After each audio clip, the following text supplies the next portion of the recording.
Good morning, students. In today's topics, we shall learn bar graph.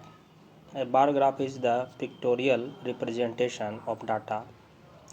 Rectangular bars of uniform width are drawn horizontally or vertically with equal spacing between them and length of each bar represents the given number. यानी bar graph क्या है इसके विषय में बताया गया है कि एक बार ग्राफ डाटा का पिक्टोरियल रिप्रेजेंटेशन है या ग्राफिकल रिप्रेजेंटेशन है जिसमें रेक्टेंगुलर बार्स माने रेक्टेंगल के जैसे बार्स उसको कहते हैं रेक्टेंगुलर बार्स बने हुए होंगे जिसकी चौड़ाई सभी की बराबर होगी, यूनिफॉर्म होगी, एक समान होगी और जो हॉरिजॉन्टल या फिर वर्टिकल बनाया हुआ रहता है और उन सब के बीच में जो स्पेस है, गैपिंग है, वह इक्वल होता है, इक्वल स्पेस होता है और जबकि लेंथ जो है वह प्रत्येक रेक्टेंगुलर बार का वह उस नंबर को रिप्रेजेंट करता है। तो बार ग्राफ यही है, graphical representation of data. Bar graph से पहले आपने देखा पिक्टोग्राफ, तो पिक्टोग्राफ से भी हम डाटा को रिप्रेजेंट कर सकते थे, लेकिन बार ग्राफ की आवश्यकता क्यों पड़ी? बार ग्राफ इसलिए आवश्यक हुआ क्योंकि पिक्चर के माध्यम से जब डाटा को हम रिप्रेजेंट करता है तो यह क्वाइट कॉम्प्लिकेटेड हो जाता है, थोड़ा जटिल प्रोसेस है फिगर बनाना।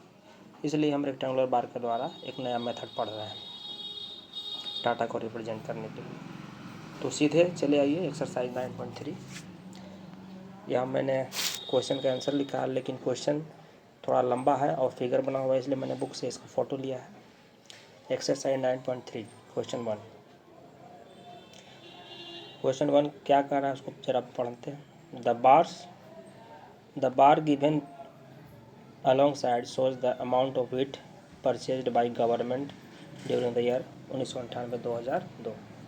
तो ये जो बार ग्राफ बना हुआ है गेहूं की मात्रा सरकार के द्वारा जो खरीदे गई उसको रिप्रेजेंट करता है। Read the bar graph and write down your observation in which year was.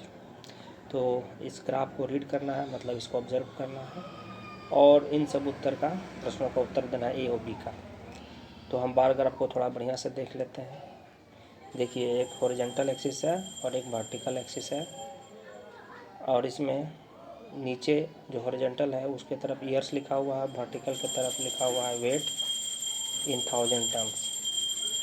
तो वर्ष 1998, 1999, 2000, 2001, 2002 और लिखा हुआ है इधर वीट जो टन की मात्रा में है, 1000 टन की मात्रा में, 0, 5, 10, 15, 20, 25, 30 और ऊपर में स्केल दिया हुआ है कि 1 यूनिट लेंथ बराबर 5000 टन। आप देख सकते हैं वर्टिकली 1 यूनिट जो है वो 5000 टन के बराबर है, 5, 10, 5 कर देते हैं। तो हम ये बार ग्राफ को देख के समझ लिए और इसको ऐसे भी समझ सकते हैं। 1998 में कितना टन खरीदा गया तो 15,000 टन खरीदा गया।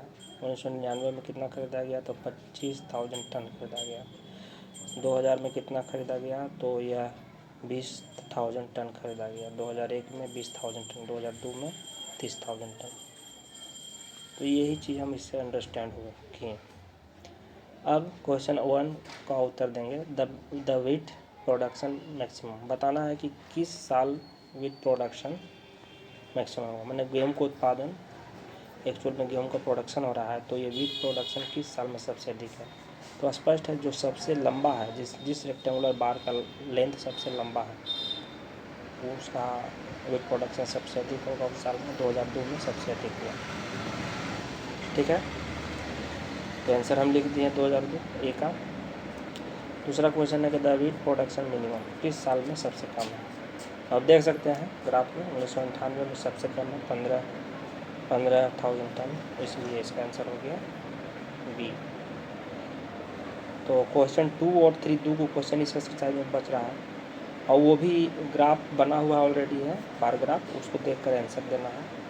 तो आप कर सकते हैं। मैंने क्वेश्चन को यहाँ फ़ोटो खींच कर आपको सामने बता दिया। ये है क्वेश्चन 2 जो आप देख रहे हैं ऊपर में, और इसमें भी ए बी सी 3 प्रश्न हैं और फिर है क्वेश्चन 3, इसमें भी ए बी सी और एक डी भी प्रश्न है। तो इसको आप कर सकते हैं।